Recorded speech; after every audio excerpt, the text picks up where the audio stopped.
In this episode, we're going to dig deeper into the ancient kingdom of Moorish Spain, in Vejer de la Frontera, the Atlantic beaches, Cadiz, and the Casa de Alba in Seville.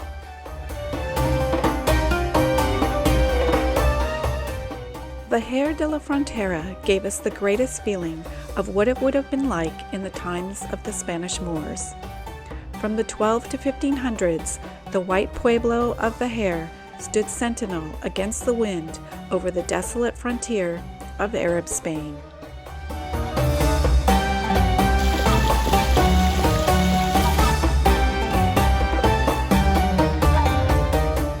Vejer is both a village and a fortressed Alcazaba castle. It's a lookout over the Atlantic Ocean and the Strait of Gibraltar with views as far as North Africa. I felt the Moorish roots of Vejer everywhere. The calligraphy of the street names and the numbers had a serpentine flair, and the Spanish spoken here seemed slightly different.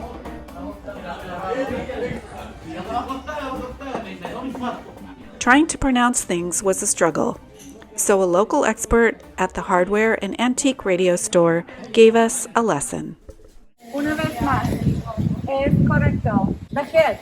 Sí. Otra vez. Vejer. Vejer. Gracias.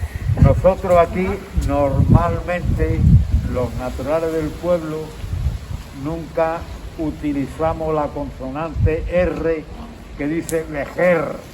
Ah. Decimos siempre vejer. Vejer. Vejer. Vejer. Es más simple. Gracias. Vejer.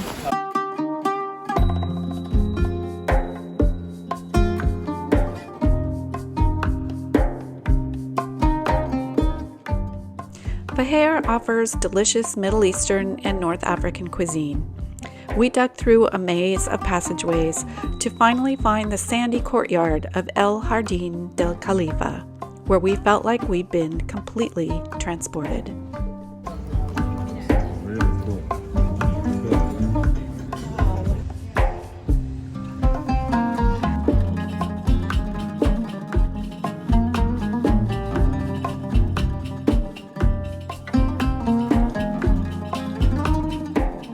The butcher in Vejer had the best chorizo we tasted in Spain.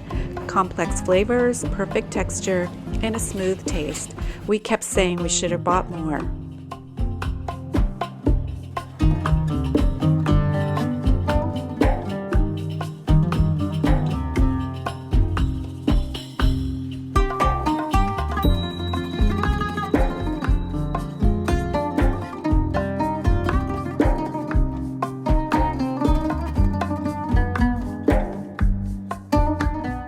Always in the view from Vejer was the Atlantic Ocean, tempting us.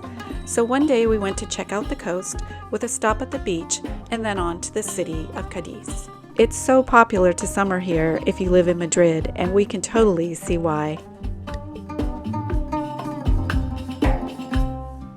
Cadiz is an impressive city, a huge fishing port on the turquoise water. Having come from the white villages of Malaga and the frontier, the pastel-colored walls really popped for us, and the whole place was alive with a local hustle and bustle. We loved how apartments had beautiful hallways leading to secret inner courtyards. After a few steps down the hall, the busy noise outside totally silenced. Even the chorizo man seemed to have found a way to seal himself off from the chaos of the busy covered market that heavily featured the day's haul of fish.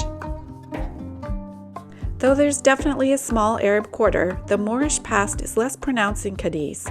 Nevertheless, its wide, graceful plazas captivated us.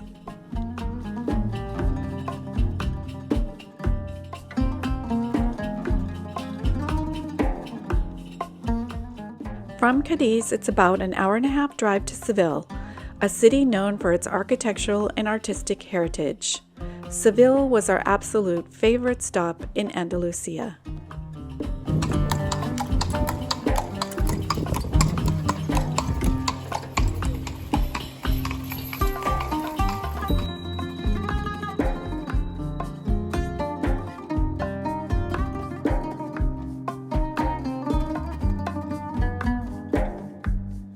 We stayed in the San Lorenzo neighborhood, which still felt authentic with its families and local name stores.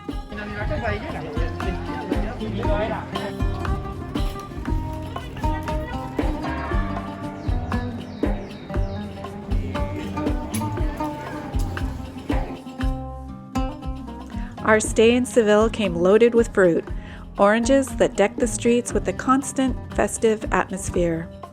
They look so tempting and yummy, but Seville oranges are actually bitter, and they're only used for marmalade, so no one picks them. We were addicted to orange juice, but what we savored so thoroughly in the cafes came from fresh squeezed Valencia oranges.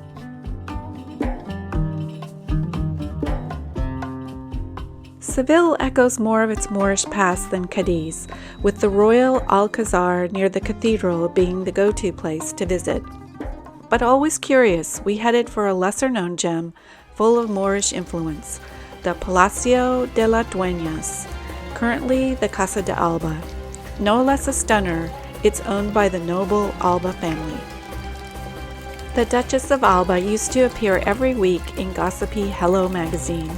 At 85, the Duchess freaked out her family with plans to marry a man 24 years her junior, which she ultimately did, sealing it off with a spontaneous barefoot flamenco dance. She lived in the palace, and after she died, her home opened to the public for the first time.